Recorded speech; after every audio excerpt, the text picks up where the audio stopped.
বরিশালের অনেক বড় প্রকল্প আলোর মুখ দেখেনি।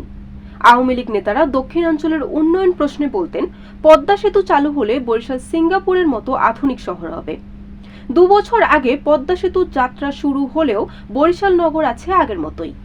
ছোট বড় কোনো শিল্প প্রতিষ্ঠান কিংবা বাণিজ্যিক গুরুত্ব বহন করে এমন কোনো স্থাপনা হয়নি। ভবিষ্যতে হবে এমন নমুনাও রেখে যেতে পারেনি গণ অভ্যুত্থানে বিদায়ী আওয়ামী লীগ সরকার। পদ্মা সেতুর জন্য শিল্পায়নের সুফল পেতে 2020 সালে বরিশালে একটি অর্থনৈতিক জোন করার উদ্যোগ নেয় অর্থনৈতিক জোন উন্নয়ন কর্তৃপক্ষ। স্থান নির্বাচন নিয়ে বরাবর সিদ্ধান্তহীনতায় প্রকল্পটি আলোর মুখ দেখেনি। বাবুগঞ্জ ও সর্বশেষ আগুলছাড়ার পয়সারহাটে অর্থনৈতিক জোন করার জন্য জমি অধিগ্রহণের প্রস্তাব হয়েছিল। অজানা কারণে প্রকল্পটি হারিয়ে যায়। নগরী সংলগ্ন দপদপিয়া সেতুর দক্ষিণ প্রান্তে কোস্টগার্ডের আঞ্চলিক ঘাঁটি স্থাপনের ক্ষেত্রে একই ভাগ্য ঘটেছে। সবকিছু চূড়ান্ত হওয়ার পরও জমির উচ্চ মূল্যের অজুহাতে প্রকল্পটি ফেরত যায়।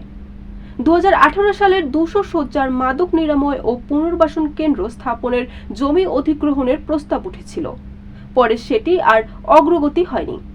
বাবুগঞ্জের দুর্গাসাগর দিঘি এলাকায় একটি চিড়িয়াখানা স্থাপনের প্রস্তাব আলোচনা ছাড়া কিছুই হয়নি। মেরিন ওয়ার্কশপের 1 একর জমিতে প্রায় 170 কোটি টাকা ব্যয়ের একটি প্রকল্প গঠন করেছিল বেসামরিক বিমান পরিবহন ও পর্যটন মন্ত্রণালয়। জমির মালিক BIWTA পর্যটন কর্পোরেশনের মধ্যে চুক্তি সই হয় 2018 সালের জানুয়ারিতে। বিদেশি অর্থায়ন ছাড়া এ ধরনের প্রকল্প করা যাবে না এমন অজুহাতে পরিকল্পনা কমিশন প্রকল্পটি অনুমোদন দেয়নি।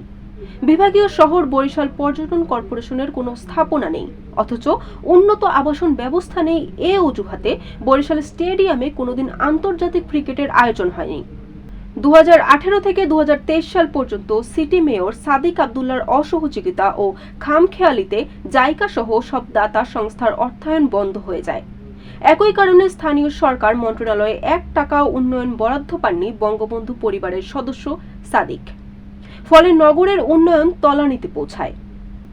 মেগা প্রকল্পগুলো ফেরত যাওয়া প্রসঙ্গে সুশাসনের জন্য নাগরিকের মহানগর সম্পাদক রফিকুল আলম বলেন, যে নগরে ক্ষমতাসীন দলের শীর্ষ নেতার মধ্যে অতি লোভ ও একাধিক জনপ্রতিনিধির মধ্যে রেষারেষি থাকে সেখানে এ ধরনের ঘটনাই ঘটে।